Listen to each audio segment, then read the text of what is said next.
அனைவருக்கும் அன்பு வணக்கம். இந்த வீக்லி பஞ்ச் இந்த நிகழ்ச்சியில் மீண்டும் உங்களை சந்திப்பதில் மிக மகிழ்ச்சி நண்பர்களே.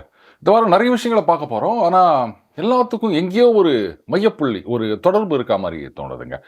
ஸோ ஆஸ் யூஷுவல் ஒரு குட்டி ஸ்டோரியோட ஆரம்பிக்கலாம் அப்படின்னு. ஆனால் இது தென்னாட்டு பழங்கதைகள் இல்லை, இந்நாட்டு புதுக்கதைகள் அப்படின்னு கூட வச்சுக்கலாம். கோபு பாபு ரெண்டு பேரும் வந்து ரொம்ப க்ளோஸ் ஃப்ரெண்ட்ஸு. ஒன்றா படித்தாங்க, ஒரே ஆஃபீஸ்லேயே இப்போ வேலை செய்கிறாங்க.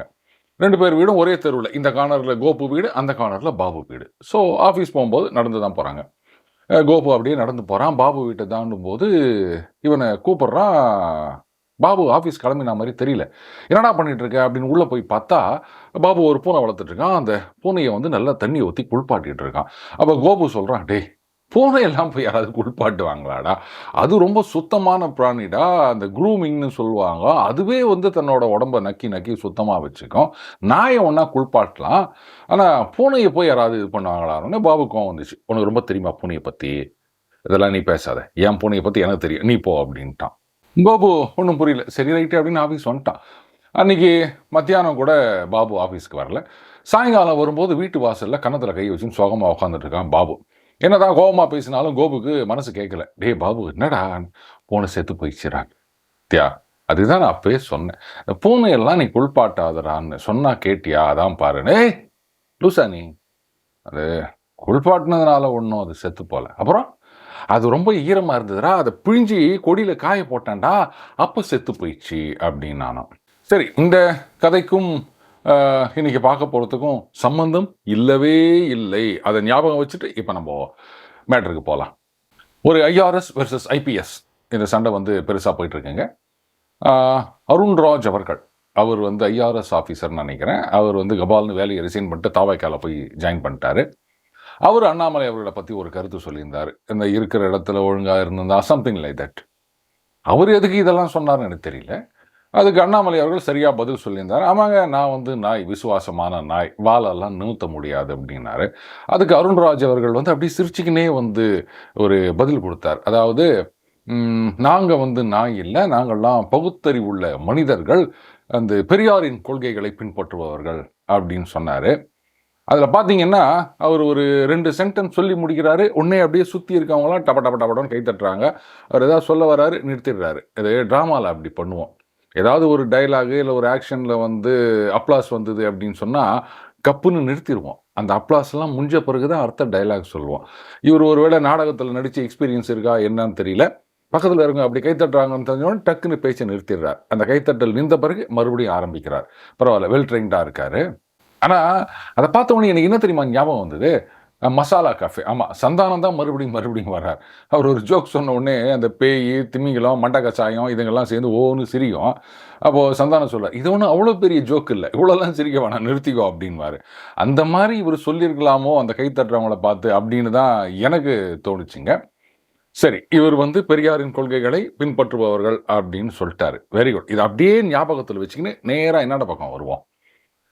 மாண்புமிகு துணை முதலமைச்சர் உதயநிதி ஸ்டாலின் அவர்கள், இளம் பெரியார் என்று அழைக்கப்படுகின்ற அந்த டெப்டி சிஎம் அவர்கள், அவரு நான் சொல்லிக்கிறாரு, திராவிடமும் கிறிஸ்தவ கொள்கைகளும் ஒன்று அப்படின்னு சொல்லியிருக்காரு.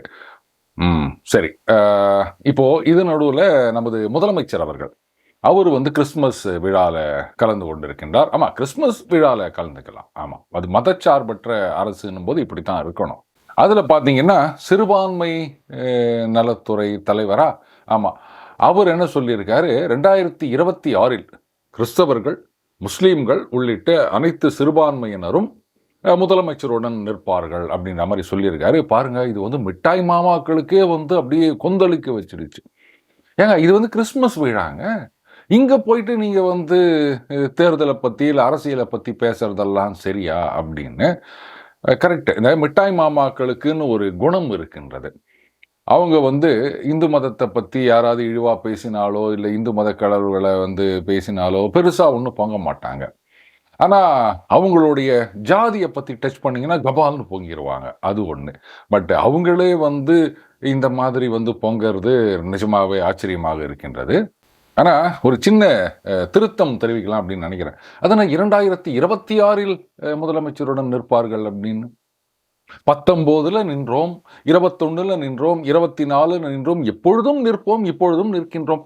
அப்படித்தான் சொல்லியிருக்கணும்னு நினைக்கிறேன். அது ஏன் 26 அப்படின்னு எதிர்காலத்துல சொன்னாருன்னு? எல்லா காலத்திலயும் அப்படித்தானே இருக்காங்க. அது ஏன்னா அவங்க தானே வந்து நாங்கள் தான் மைனாரிட்டிகளுக்கு பாதுகாப்பு அப்படின்லாம் சொல்லிட்டு இருக்காங்க. அதனால சொல்ல வந்தேன். ஆனா இதே வந்து ஏதோ ஒரு இந்து மதத்தை சார்ந்த ஒருவர், நாங்களெல்லாம் வந்து ஏதோ ஒரு குறிப்பிட்ட கட்சியை பார்த்து உங்கள் பின்னாடி நிற்போம் அப்படின்னு சொன்னா, உடனே வந்து அது மதவாதம் ஆகிவிடும். அதுக்கு ஒருத்தர் ரொம்ப அழகா விளக்கம் சொன்னாரு. அது பாருங்க, அது மெஜாரிட்டேரியனிசம். அவங்கெல்லாம் வந்து அது மாரி போகக்கூடாது. எப்படி மைனாரிட்டிகள் வந்து இது மாரி பண்ணா, அது மைனாரிட்டேரியனிசம் அப்படின்னு யாரும் சொல்றதில்ல. இப்போ அந்த டைட்டில்ல இருக்க அந்த வார்த்தைக்கான விளக்கம், செய் தவறு. அது என்ன சார் செய் தவறு அப்படின்னா, வினை தொகைன்னு கேள்விப்பட்டிருக்கீங்களா? தமிழ் இலக்கணத்துல. தமிழ் இலக்கணத்துல ஏராளமான விஷயங்கள் இருக்குதுங்க. குற்றியலுகரம், குற்றியலுகரம், ஐகார குறுக்கம், ஔகார குறுக்கம், மகர குறுக்கம், அதுக்கப்புறம் நேர் நேர், தேமா, நிறை நேர், புளிமா, அது கூவிளம், கருவிளம், தலை சுத்துதா, ஆமா, அந்த மாதிரி நிறைய விஷயங்கள்லாம் நாங்க படிச்சிருக்கோம். இந்த செய் தவறு அப்படிங்கிறது வினைத்தொகை அப்படின்றதுல வரும். அதாவது செய்த தவறு, செய்கின்ற தவறு, செய்யப்போகும் தவறு அப்படின்னு சொல்லலாம். 3 காலத்தையும் குறிக்கக்கூடியதாக இருப்பதனால், அதாவது தொக்கி இருப்பது, அதுதான் தொகை அப்படின்னு சொல்லலாமா? வினைத்தொகை அப்படின்னு சொல்லுவாங்க. சமீபத்தில் அந்த 2 மாசமா கெடு கொடுத்திருந்த ஒருத்தர் என்னைக்கோ பேசின ஒரு வீடியோ பார்த்தேன். அதை யாரோ தோண்டி தருவி எடுத்து ரிலீஸ் பண்ணியிருக்காங்க. அவர் என்ன சொல்லிக்கிறாரு, திமுக வந்து யாரும் அழிக்க முடியாது அப்படின்னு சொல்லிட்டு, அவங்க வந்து பஸ்மாசுரன் மாதிரி அவங்களே வந்து அவங்க தலையில கை வச்சுன்னு அழிஞ்சு போயிடுவாங்க அப்படின்னுகிறாரு. இந்த நேரத்தில் இந்த வீடியோ விட்டிங்கன்னா அதுக்கப்புறம் ஒரு எம்எல்ஏ சீட்டு நமக்கு இல்லை, நம்ம பிள்ளைங்களுக்கு அந்த மாதிரி வாங்கலாம்னு நினச்சா அதில் மண்ணள்ளி போட்டுருவீங்க போல இருக்குது. சரி, இருந்துட்டு போட்டோம். அந்த மாதிரி தான் வந்து திமுக தப்பு மேலே தப்பு பண்ணிட்டு இருக்காங்க. உடனே வந்துடாதீங்க சார் விலையில ஆலோசனை அப்படின்னு. அப்படி இல்லைங்க. ஒரு கமெண்டேட்டரா யார் நல்லா ஆடினாலும் யார் தப்பா ஆடினாலும் அதை சொல்ல வேண்டியது நம்முடைய கடமை. இன்னைக்கு திமுக தாவேகாவுடைய வளர்ச்சியை பார்த்து ரொம்ப மெர்சலாயிட்டு இருக்காங்க. தாவேகாவின் வளர்ச்சி அப்படின்னா ஏதோ தாவேகா அப்படியே கபால்னு நாளைக்கு வந்து ஆட்சியை பிடிச்சி ஒரு 150 தொகுதியில் ஜெயிச்சு அப்படிலாம் ஒன்றும் கிடையாது. ஆனால் திமுக ஜெயிக்கிறதை இவங்க தடுத்துருவாங்களோ அப்படின்னு திமுக பயப்படுறாங்க. அந்த பயம் வந்து நியாயமான பயம் தான், நான் இல்லைன்னு சொல்லலை. பட் அதுக்கு என்ன பண்ணணும், என்ன வியாதிக்கு என்ன மருந்து சாப்பிடணுமோ அப்போதான் குணமாகும். நீங்கள் வந்து ஜலதோஷம் அப்படின்னு சொல்லிட்டு இந்த வைத்தால போகிறதுக்கு கொடுக்குற மாத்திரையை சாப்பிட்டீங்கன்னா சரிப்பட்டு வருமா? அந்த மாதிரி தான் பண்ணிட்டு இருக்காங்க. இன்னைக்கு வந்து விஜய் அவர்கள் இந்த மைனாரிட்டி வாக்குகளை எல்லாம் ஒரு கணிசமான அளவில் பிரிச்சுட்டு போயிடுவார் அப்படின்னு திமுக பயப்படுறாங்க. நிஜம்தான், அதுதான் நடக்க போகின்றது. ஆனால் அதுக்கு வந்து நீங்கள் என்ன பண்ணணும்? சிம்பிள். உங்களுடைய அப்ஜெக்டிவ் என்ன? இவர்களுடைய, அதாவது திமுகவுடைய வாக்கு வங்கி தாவேகா பக்கம் போகக்கூடாது. எப்போ போகாமல் இருக்கும்? இந்த 2019 ஆரம்பிச்சு வந்து கணிசமான ஒரு வாக்கு வங்கியை திமுக தக்க வைத்து கொண்டது அப்படின்னா அதுக்கு என்ன காரணம்? இங்க பாஜக அப்படின்றது ஒரு பொட்டன்ட் ஃபோர்ஸ். அப்போ இந்த பக்கம் பாஜக இருந்தா மட்டும்தான் திமுக பக்கம் அப்படியே அவங்களுடைய ஓட் பேங்க், ஒட்டுமொத்த ஓட் பேங்க் அப்படியே சஸ்டெயின் ஆகும். தேவையில்லாம எதுக்கு வந்து தாவேகாவை சண்டைக்கு இழுத்துனுக்கிறாங்க இவங்க? அப்போ தாவேகா வேலையே இவங்களுடைய தாக்குதல் இருக்கும்போது அட்டென்ஷன் எல்லாம் அங்க போகுது. பார்த்தீங்களா, அவர் வேற சொல்லிட்டாரு, இது தீய சக்தி தூய சக்தி, தீய சக்தி தூய சக்தின்ட்டார். அப்போ அதுதான் போட்டி அப்படின்னும் போது நிச்சயமா இவங்க எதிர்பார்க்கிற வாக்குகள்லாம் அந்த பக்கம், விஜய் பக்கம் போகத்தான் செய்யும். ரொம்ப நாளா நம்ம சொல்லிட்டு இருக்கோம், திமுக வர்சஸ் பாஜக இப்படி வந்து நீங்க கட்டமைச்சா மட்டும்தான் கான்ஃபிடென்ட்டாக இருக்கலாம். யாரும் நம்மளை விட்டு போக மாட்டாங்க, எல்லாம் ஓட்டுகளை மொத்தமாக நமக்கு கொடுப்பாங்க அப்படின்னு. நடுவில் அப்படித்தான் ஆரம்பித்தாங்க. ஆனால் தாவேகாவுடைய ட்ராக்ஷனை பார்க்கும்போது மறுபடியும் மர்சல் ஆகிட்டாங்க போல இருக்குது. இந்த கடைசி நேரத்தில் அந்த டென்ஷனில் விக்கெட்டை பறி கொடுப்பாங்கள்ல, அந்த மாதிரி பண்ணிட்டு இருக்காங்க திமுக. தேவையில்லாமல் வந்து தாவேகாவை எதிர்த்து கொண்டிருக்கின்றார்கள். அமைச்சர்கள் பாட்டுக்கு, அதுக்கப்புறம் நிர்வாகிகள் பாட்டுக்குன்னு ஆளுக்கு ஒரு கருத்து சொல்லின்னுக்கிறாங்க. அவர் தீய சக்தின்னு சொல்லிட்டாராம். உடனே இதுக்கு திமுக தரப்பிலிருந்து நிறைய பேர் கவுண்டர் குத்துனுக்கிறாங்க. ஏங்க, சீமான் அவர்கள் வந்து எத்தனையோ தருணங்கள்ல, இப்ப இல்லை விட்டுருங்க, இப்ப வந்து அவர் ட்ராக் மாறிட்டாரு, திமுகவை கூட தான் கடுமையாக விமர்சனம் செய்திருக்கின்றார். அப்பெல்லாம் வந்து என்னைக்காவது இன்னி வரைக்கும் நாத்தாக்காவையோ சீமானையோ எதிர்த்து திமுகவில் ஏதாவது பதில் சொல்லிக்கிறாங்களா? ஏன்னா அவங்களுக்கு தெரியும் அதெல்லாம் அப்படியே கண்டுக்காம போயின்னுங்க, அதுக்கே இம்பார்ட்டன்ஸ் கொடுத்துக்கிங்க அப்படின்னு. ஆனால் எப்போ நீங்கள் தாவேகாவுக்கும் விஜயோடைய பேச்சுக்கும் இம்பார்ட்டன்ஸ் கொடுத்து பதில் கொடுக்க ஆரம்பிக்கிறீங்களோ அப்போவே நீங்கள் நினச்சதை விட அவர் பெருசாக வளர்ந்துட்டு இருக்கார் அப்படின்றது புரியுது இல்லையா? இது சாதாரண மக்களுக்கு புரியாமல் இருக்கும்னு நான் நினைக்கிறீங்க. அவங்களுக்கு வந்து அரசியல் ரொம்ப நல்லா தெரியும். நாம தான் முட்டாள்தனமாக நினச்சிட்டு இருப்போம் ஜனங்களுக்கு ஒன்றும் தெரியாது அப்படின்னு. அப்புறம் ஏன் சார் இந்த மாதிரி ஓட்டு போடுறாங்கன்னா அதுக்கு நிறைய காரணங்கள் இருக்கு. தெரிஞ்சே தான் இந்த மாதிரிலாம் பண்ணுறாங்க, அதை ஞாபகம் வச்சுக்கணும். ஸோ தாவேகா வந்து ஒரு உச்சத்தில் இருக்காங்க, க்ளவுட் லைன்லேயே வந்து அவங்க முதந்துட்டு இருக்காங்க அப்படின்னு சொன்னால் அதுக்கு காரணம் திமுக தான். இவங்க தான் வந்து முதல்ல வந்து அதிமுக பாஜக அந்த கரூர் சம்பவத்தில் வந்து அவங்கள காப்பாற்றினாங்க, அப்படியே மேலே தூக்கி கொண்டு போய் உட்கார வச்சாங்க. இன்னும் புரியல, இன்னைக்கு வரைக்கும் அதிமுக வந்து தாவேகா நாங்கள் எதுவும் அவங்கள திட்டமாட்டோம் அப்படின்னு தான் இருக்காங்க. அது என்ன ஏதாவது ஒரு சபதமான்னு தெரியல. அதே மாதிரி தாவேகாவையும் கேட்டால் அவங்க களத்திலேயே இல்லை அப்படின்றாங்க. அவங்க இருக்காங்களா இல்லையான்னு உங்கள் கண்ணுக்கு தெரியல, அவ்வளோதான். 26 தேர்தலுக்கு அப்புறம் நீங்கள் எங்கே இருக்கீங்க அப்படின்றதை நம்ம பார்க்க வேண்டியது இருக்குது. சொல்லிக்கலாம் எங்கள் 2 பேருக்குள்ளே தான் போட்டி அப்படின்னு இருந்துட்டு போட்டோம், தப்பு இல்லை. இது நடுவில் தாவேகால சொல்லியிருக்காங்க தை மாதம் பிறக்கட்டும், அதுக்கப்புறம் வந்து என்னென்னலாம் மாற்றம் வருது பாருங்கன்னு. கரெக்டு. அந்த தை மாதம் பிறந்தது அப்படின்னு சொன்னால் அந்த உத்தராயணம்னு சொல்லுவாங்க. அந்த சூரியன் வந்து இப்படி இந்த பக்கமாக பயணிக்கின்றது அப்படின்னு. ஸோ அந்த மாற்றத்தை சொல்கிறாரோ ரைட். இப்போது முதல்ல ஒரு கேள்வியை சொல்லியிருந்தேன், அதை ஞாபகத்தில் வச்சுக்கோங்க அப்படின்னு. அதாவது நாங்கள்லாம் பெரியாரின் கொள்கையை பின்பற்றுபவர்கள் அப்படின்னு அருண்ராஜ் தாவேகா சொல்லியிருந்தார். திராவிடத்தின் கொள்கையும் கிறிஸ்தவத்தின் கொள்கையும் ஒன்று அப்படின்னு டெப்டி சிஎம் சொல்லியிருந்தார். ரைட். இப்போ திராவிடம் அப்படின்னே நமக்கு நினைவுக்கு வருவது, அதே மாதிரி பெரியாரது கொள்கைகள் அப்படின்னா உடனே நமக்கு நினைவுக்கு வருவது எல்லாருக்குமே தெரியும், கடவுள் மறுப்பு. அதாவது கடவுளை நம்புகிறவன் காட்டுமிராண்டி அப்படின்னு அவர் சொன்னதை கல்வெட்டுகள் எல்லாம் பொறித்து வைத்திருக்கின்றார்கள். இதுதான் பெரியார்னே நமக்கு உடனே ஞாபகத்துக்கு வருவது. சரிங்க, உங்களுக்கு அது வரலாம், எங்களுக்கு வேற ஏதாவது வரும் அப்படின்னா இதுவும் அவருடைய முக்கியமான கொள்கை. சொல்லப்போனால் எனக்கு என்னவோ இதுதான் முக்கியமான கொள்கையாக தெரியுது. அதனால தான் பார்த்தீங்கன்னா அவருடைய சிலைக்கு கீழே இதைத்தான் வந்து பொறித்து வைத்திருக்கின்றார்கள். இல்லைங்க, வேற நிறைய கொள்கைகள்லாம் இருக்குது, அதெல்லாம் வந்து முக்கியமான கொள்கை அப்படின்னா அதெல்லாம் ஏன் அவர் சிலைக்கு கீழே வைக்கல? அப்போ எதை நீங்கள் பொறித்து வைக்கின்றீர்களோ அதுதான் வந்து முக்கியமான கொள்கை. இதை வந்து யாராலையும் மறுக்க முடியாதுன்னு நினைக்கிறேன். அப்போ இப்படி இந்த கடவுள் மறுப்பு அப்படின்றத வந்து எல்லா இடங்களிலும் எல்லா காலங்களிலும் நம்ம ஐஆர்எஸ் அருண்ராஜ் அவர்களோ இல்லை டெப்டி சிஎம் உதயநிதி ஸ்டாலின் அவர்களோ சொல்லுவாங்களா?